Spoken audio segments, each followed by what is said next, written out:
Sziasztok gyerekek, nem tudom, jó lesz a felvétel, beborult az ég, és a kis álló lámpát itt bekapcsoltam, hát ha akkor jobban látható vagyok, és ne csak a szöveg menjen itt a filmem. Összefutottam egy ismerősömmel, és láttam, hogy eléggé olyan cvider állapotban van, és megkérdeztem, hogy mi nyomja a lelkét, miért keserek, és hát Savanyú ábrázatot vágott, és kiderült, hogy macska jaj az oka, és valahol vendégségben volt, és ott a házigazda kedvesen kínálta a házi borával, és hát nem is ivott túl sokat, mondjuk hát 8 decit ivott meg a házi borból, de úgy látszik, hogy a szervezete nem bírta felnapolni, ahogy ez szokott lenni, a másnaposság tüneteivel küzdött.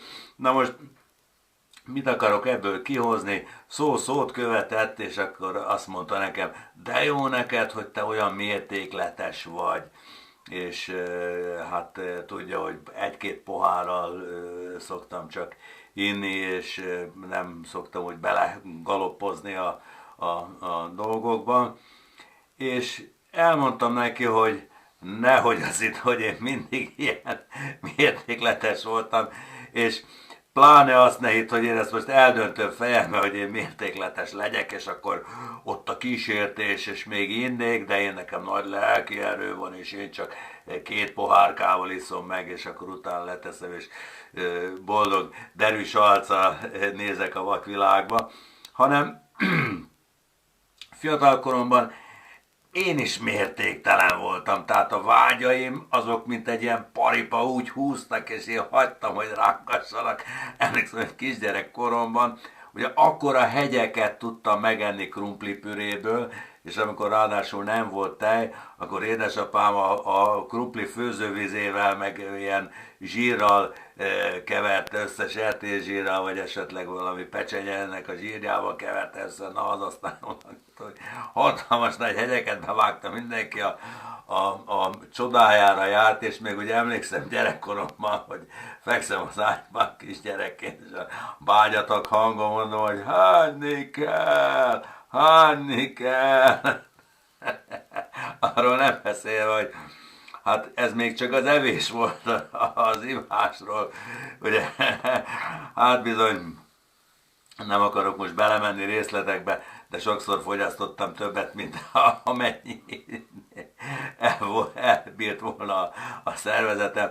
Tehát, hogyha valami, akkor ugye a mértékletesség az nem róható föl annak, hogy ugye oroszlán a napom, de mérleg az aszcendensem. Egyébként is ugye az asztrológia azt úgy tanítja, hogy az embernek az élete első felében inkább a napjegye érvényesül, és a második felében pedig inkább az aszcendense, és ugye az élete második felében hát lehetne inkább ahhoz kötni, hogy a mérleg aszcendensem az, ami hát hogy is mondjam, mértékletessé tesz.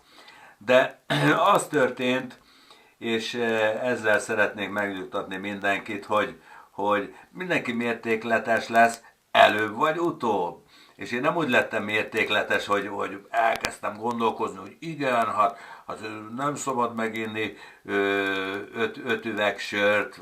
Emlékszem, volt egyszer egy ilyen főiskolai zárt helyi után, vagy valami vizsgadolgozat volt, és akkor utána stressz, számvitelből egy iszonyú nehéz dolog volt betanulni egy telefonkönyvet.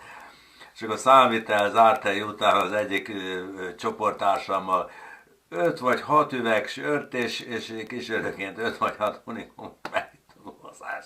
Az orromig alig láttam, csoda volt, hogy egyáltalán hogy jutottam haza.